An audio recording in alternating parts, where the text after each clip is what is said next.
ഈ ഓരോ സ്വകാര്യ ആശുപത്രികളും അവർ നൽകുന്ന ട്രീറ്റ്മെന്റ് അതിന്റെ തുക എത്രയാണെന്ന് നിശ്ചയിക്കപ്പെട്ടിരിക്കണമെന്നും അല്ലെങ്കിൽ അത് പ്രദർശിപ്പിച്ചിരിക്കണമെന്നും ഒരു നിബന്ധന കേന്ദ്ര ഗവൺമെന്റ് കൊണ്ടുവന്നു. സുപ്രീം കോടതിയും അതിനെ അനുകൂലിച്ചു. പക്ഷെ ഇപ്പോ IMA പോലുള്ള സംഘടനകൾ അതിനെതിരെ പോയിരിക്കുകയാണ്. അത് എന്തുകൊണ്ട് അവരെതിരായിട്ട് പോകുന്നതെന്ന് എനിക്ക് വ്യക്തമല്ല. പക്ഷെ ഇതൊരു അവശ്യം ഏർപ്പെടുത്തേണ്ട ഒരു ഒരു സംവിധാനമാണ്. കാരണം ഈ ഇടത്തരക്കാരൊരു ആശുപത്രി ചെല്ലുമ്പോൾ ഇപ്പം തന്നെ നമ്മൾ ഇടയ്ക്കിടയ്ക്ക് പത്രത്തിൽ വായിക്കാറുണ്ടല്ലോ, കൈ ഒടിഞ്ഞു, പ്ലാസ്റ്റർ ഇട്ട് വീട്ടിൽ അയച്ചാൽ മതിയോ, ഓപ്പറേറ്റ് ചെയ്ത് ഫിക്സ് ചെയ്യണോ? ഇതിനൊക്കെ ശാസ്ത്രീയമായി ഒരുപാട് നിർദ്ദേശങ്ങൾ ഇപ്പം നിലവിലുണ്ട്. അപ്പം ഏത് വഴിയിലേക്ക് ചികിത്സ പോകുമെന്നുള്ളത് രോഗി അടുത്ത് വന്നതിന് ശേഷം അറിയാൻ പറ്റുള്ളൂ. അപ്പം എനിക്ക് വരുന്നൊരു ഭീഷണി ഞാൻ പ്ലാസ്റ്റർ ഇട്ടാൽ മതി എന്ന് പറഞ്ഞാൽ ഒരു 5,000 രൂപ 6,000 രൂപ ആവുകയായിരിക്കും. സ്കാനൊക്കെ എടുത്ത് നോക്കുമ്പോൾ ജോയിനകത്തോട്ട് പൊട്ടൽ വ്യാപിച്ചിട്ടുണ്ടെങ്കിൽ പോസ്റ്റ് ഓപ്പറേറ്റീവ് കെയർ ആണ് നോക്കി വേണ്ടാൻ പറ്റത്തില്ല, ഇൻ്റർ ഓപ്പറേറ്റീവ് ഫിക്സിങ് ഒക്കെ അതിൻ്റെ കോസ്റ്റ് കൂടുതലാണ്. പിന്നെ നമ്മളെല്ലാം അറിയാനുള്ള കാരണം രോഗനിർണയത്തിൻ്റെ ചിലവ് വളരെ വളരെ കൂടി. ഇപ്പം ഞങ്ങളൊക്കെ മെഡിക്കൽ കോളേജിൽ ഉള്ളപ്പോൾ ആൾ തൊണ്ടവേദനയായിട്ട് വന്നു കഴിഞ്ഞാൽ സ്ഥലമില്ല, കുറച്ചൊരു ചൂടുവെള്ളം ഒന്ന് ഗാർഗിൾ ചെയ്യണം, പിന്നെ വേണമെന്നുണ്ടെങ്കിൽ ചുമക്കുള്ള മരുന്ന് തരാം. ഇപ്പോഴങ്ങനെയല്ല. അത് നോക്കി എന്ത് ബാക്ടീരിയ ആണോ, വൈറസ് ആണോ, മറ്റ് കോ എക്സിസ്റ്റിംഗ് കണ്ടീഷൻസ് ഉണ്ടോ, ഇതൊക്കെ കണ്ടുപിടിക്കേണ്ടത് ചികിത്സാ രീതിയുടെ ഒരു ഒരു സ്റ്റാൻഡേർഡ് ആയി കഴിഞ്ഞു. അതിനൊരു ഏകോപനം എങ്ങനെ സാധ്യം? നല്ല ചോദ്യമാണ്. അതിന് ഏകോപനം ഡോക്ടർമാർ മുൻകൈ എടുത്തെങ്കിലേ പറ്റുള്ളൂ. അപ്പോൾ ഡോക്ടർമാരുടെ ഒരു പ്രൊഫഷണൽ സൊസൈറ്റി തീരുമാനിക്കണം what is an acceptable standard of care in the Indian setting. നമുക്കിപ്പോൾ അമേരിക്ക പോലെ ഒരു സമ്പന്ന രാഷ്ട്രത്തിൽ ഒരു 85 വയസ്സ് വരെ ആളിന് കിഡ്നി ട്രാൻസ്പ്ലാന്റ് കഴിഞ്ഞു, അടുത്ത അങ്ങേർക്ക് ഒരു ലിവർ ട്രാൻസ്പ്ലാന്റ് ചെയ്യുന്നു. ഇത് നമുക്ക് അഫോർഡ് ചെയ്യാൻ പറ്റുമോ? അതൊരു വലിയ ചോദ്യമാണ്, ഇതിനൊരു ദാർശനിക ചോദ്യമാണ്. അത് നമ്മുടെ പബ്ലിക്കും ലീഗൽ സിസ്റ്റവും നമ്മുടെ ചിന്തകന്മാരും ഡോക്ടർമാരും ഒക്കെ ചേർന്ന് തീരുമാനിക്കണം. ഇതാണ് സ്റ്റാൻഡേർഡ് ട്രീറ്റ്മെൻറ്റ്. ഈ സ്റ്റാൻഡേർഡ് ട്രീറ്റ്മെൻറ്റിന് അപ്പുറത്തുള്ളതിന് എങ്ങനെ ആര് ചെലവ് വഹിക്കും? സ്റ്റാൻഡേർഡ് ട്രീറ്റ്മെൻറ്റ് എൻ്റെ അഭിപ്രായത്തിൽ ഇത് ഒരു സ്വപ്നമാണ്. ഒരു യൂണിവേഴ്സൽ ഹെൽത്ത് കെയർ കവർ ചെയ്യണം. അത് ഈ പൊതുമേഖലയിലുള്ള ആരോഗ്യ സ്ഥാപനങ്ങൾക്ക് അല്ലെങ്കിൽ സർക്കാരിൻ്റെ കീഴിലുള്ള ആരോഗ്യ സ്ഥാപനങ്ങൾക്ക് ഇത്തരം ഒരു വെല്ലുവിളി ഏറ്റെടുക്കുവാൻ പറ്റുമോ? തീർച്ചയായും പറ്റും. കേരളം ഞാൻ എടുത്തു പറയാൻ കാരണം മറ്റൊരു സ്ഥലത്തും സൊസൈറ്റി ഇത്ര ക്ലിയറായിട്ട് നമുക്ക് ഉത്തരങ്ങൾ തരുന്നില്ല. എപ്പോഴും ഞാൻ പറയാനുള്ളത്, നമ്മുടെ അപ്പർ ക്ലാസ് എന്ന് പറഞ്ഞാൽ അതിലുള്ള പലരും അമേരിക്കയിലെ റിച്ചസ്റ്റ് ആൾക്കാരെക്കാളും റിച്ചായിട്ട് ആൾക്കാരോട് തൃശ്ശൂരൊക്കെ ഉണ്ട്. ഞാൻ ഇടയ്ക്ക് പോയിട്ട് 60 കുടുംബങ്ങൾ തൃശ്ശൂർ 6,000 കോടിയാണ് അവരുടെ ഡിക്ലെയർഡ് അസറ്റ്. തൃശ്ശൂർ, കൊച്ചു തൃശ്ശൂർ, അങ്ങനെ ഒരുപാട് പേരുണ്ട് കേട്ടോ. ഒരുപാട് ആൾക്കാർ അവരുടെ ശക്തി അറിയണമെന്നുള്ള ഇവരെല്ലാം വെളിയിലേക്കാണ് ഇൻവെസ്റ്റ് ചെയ്യുന്നത്. അതൊരു വിഭാഗം, ചെറിയ ന്യൂനപക്ഷമായിരിക്കും. മിഡിൽ ക്ലാസ് പഴയ മിഡിൽ ക്ലാസ് അല്ല.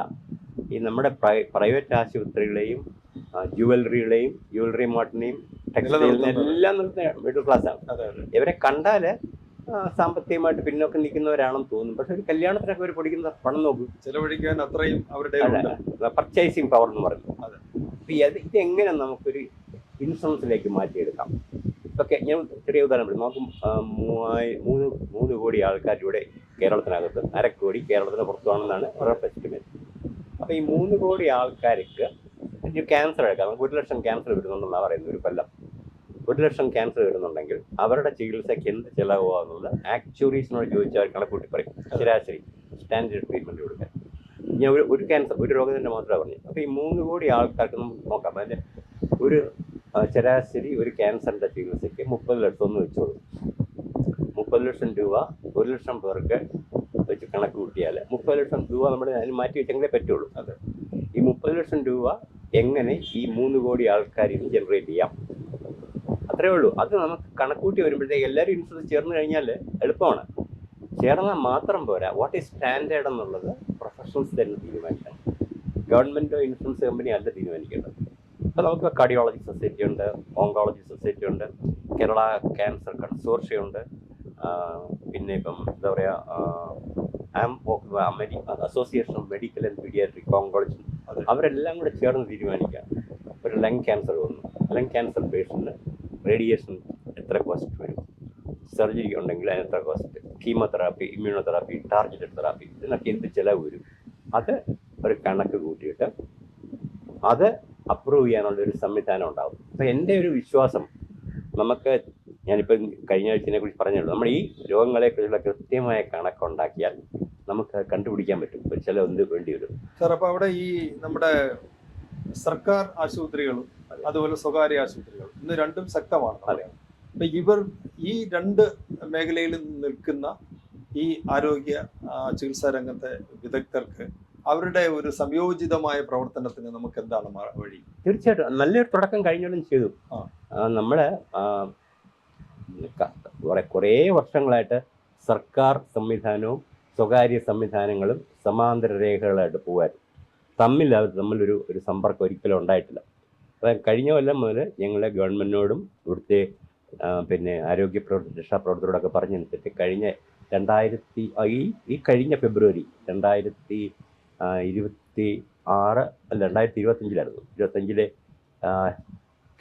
വേൾഡ് ക്യാൻസർ ഡേയിൽ കേരള ഗവൺമെൻറ് ഈ എല്ലാവരെയും വിളിച്ച് ഒരു സംയുക്ത സംരംഭമാക്കി മാറ്റി. ഇതിൻ്റെ കാരണം ഗവൺമെൻറ്റിൻ്റെ കണക്കനുസരിച്ച് ഏതാണ്ട് 70% ക്യാൻസർ രോഗികളും ഇപ്പോൾ പ്രൈവറ്റിലേക്കാണ് പോകുന്നത്. അതിൻ്റെ കാരണം അവിടെ കിട്ടുന്നൊരു സ്വകാര്യതയുണ്ട്, പ്രൈവസി, കോൺഫിഡൻഷ്യാലിറ്റി ഉണ്ട്. പലർക്കും അവർ ഈ ക്യാൻസർ പാടിപ്പോയിരിക്കുന്നൊന്നും ഇഷ്ടമല്ല. കുറച്ചൊരു കോൺഫിഡൻഷ്യാലിറ്റിയും പ്രൈവസിയും അവിടെ കിട്ടുന്നുണ്ട്. പിന്നെ പേഴ്സണൽ അറ്റൻഷൻ കിട്ടുന്നുണ്ട്, വളരെ പ്രധാനമാണ്. പക്ഷേ എല്ലാവർക്കും അവരുടെ ഒരു ചെലവ് താങ്ങാൻ പറ്റുന്നില്ല. അത് കേരളത്തിൽ നമുക്കൊരു മാതൃക കാണിച്ചു കൊടുക്കാം ഇന്ത്യക്ക് മുഴുവൻ. കാരണം ഇവിടെ ഞാൻ പറഞ്ഞ 3 കോടി രൂപയുടെ ഇത്ര ഓരോ രോഗങ്ങളുടെ എടുത്തു കഴിഞ്ഞാൽ അതാണ് ആക്ച്വറി എന്നൊരു സയൻസ് ഉണ്ട് ഇതിൻ്റെ കണ്ടുപിടിക്കാനുള്ളത്. അതൊരു എക്സ്പെർട്സിൻ്റെ കൈ കൊടുത്താൽ ഒരു 3 മാസം കൊണ്ട് റിപ്പോർട്ട് ഉണ്ടാക്കി തരും. നമുക്ക് എന്ത് പ്രീമിയം കൊടുത്താലാണ് ക്യാൻസർ ട്രീറ്റ്മെൻറ്റ് അഫോർഡബിൾ ആക്കാൻ പറ്റുന്നത്. ആ പ്രീമിയം നമ്മൾ ഉയർന്ന വരുമാനമുള്ളവർക്ക് ടാക്സ് എക്സംപ്ഷൻ ആയിട്ട് കൊടുക്കണം. ടാക്സ് ക്രെഡിറ്റ് ആയിട്ട് തന്നെ കൊടുക്കാം. അതായത് ഇപ്പം ഞാൻ പറയാം, ഒരു ഏറ്റവും റിച്ചസ്റ്റ് ആയിട്ടുള്ള ഒരാൾക്ക് അദ്ദേഹം ഒരു കൊല്ലം 50 ലക്ഷം രൂപ ടാക്സ് കൊടുക്കുന്നതാണെങ്കിൽ അദ്ദേഹത്തിന് ഈ പ്രീമിയത്തിൻ്റെ തുക ടാക്സിൽ നിന്ന് മാറ്റിക്കൊടുത്താൽ അവർക്ക് സന്തോഷമായിരിക്കും. 50 ലക്ഷം രൂപ ടാക്സ് അടയ്ക്കുന്ന ആളിന് 45 ലക്ഷം അടച്ചാൽ മതി. കാരണം 5 ലക്ഷം രൂപ നിങ്ങൾ പ്രീമിയം അടയ്ക്കാൻ കൊടുത്തു. അവർക്ക് വലിയ സന്തോഷം, പ്രത്യേകിച്ച് ചിലവൊന്നുമില്ല അവർക്ക്. ആ തുകയും മറ്റും അല്ലെങ്കിൽ അങ്ങനെ ലോവർ ക്ലാസ്സിലേക്ക് മാറ്റാൻ കഴിയും. മിഡിൽ ക്ലാസ്സിന് തുടക്കത്തിൽ ഒരു സബ്സിഡി ആയിട്ട് തുടങ്ങാം. കുറെ കഴിയുമ്പോൾ അതിൻ്റെ ആവശ്യമില്ല.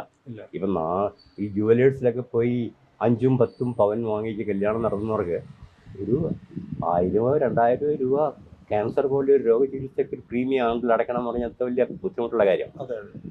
ബിലോ പോവർട്ടി ലൈനിലുള്ളവർക്കാണ് നമുക്ക് എന്തെങ്കിലും ഇമാജിനേറ്റീവ് ആയിട്ടുള്ള സ്കീം കൊണ്ടുണ്ട്. ഒരു ടാക്സ് സ്ട്രക്ചർ വരണം. അതിന് സർക്കാർ മേഖലയിലും അതുപോലെ തന്നെ ഉള്ള സൗകര്യങ്ങൾ നമ്മൾ വികസിപ്പിച്ചു കൊണ്ടുവരണം. അധികം ആരും പരാതി പറയാനിടയില്ലാത്ത കാര്യങ്ങളാണ്. പണ്ടത്തെ പോലെ ടൊബാക്കോ സെസ്, ആൽക്കഹോൾ സെസ്, നമ്മുടെ ബെവറേജ് കോർപ്പറേഷൻ നമ്മുടെ പ്രധാന വരുമാന മാർഗമാണ്. കേരളത്തിലെ സകലമാന ജനങ്ങൾക്കും ക്യാൻസർ ചികിത്സ സൗജന്യമാക്കാൻ എന്ന് പറഞ്ഞാൽ ഔട്ട് ഓഫ് പോക്കറ്റ് ചിലവില്ലാതാക്കാൻ ഒരു സംവിധാനത്തിന് വേണ്ടി പെട്രോളിൻ്റെ പ്രൈസ് ഞങ്ങൾ 2 രൂപ കൂട്ടുമെന്ന് പറഞ്ഞാൽ ആദ്യമൊക്കെ വിമർശനമൊക്കെ വരുമായിരിക്കും. കുറേ കഴിയുമ്പോൾ ആൾക്കാർ സമ്മതിക്കും. കാരണം അവർ നല്ല കാര്യത്തിനാണ് പോകുന്നത്. നാളെ നമ്മുടെ വീട്ടിലെ ഒരാൾ ചികിത്സയ്ക്ക് പോയി കഴിഞ്ഞാൽ പേഴ്സ് തുറന്ന് ആശുപത്രിയുടെ കൗണ്ടറിലൊന്നും അടയ്ക്കണ്ട. അതാണ്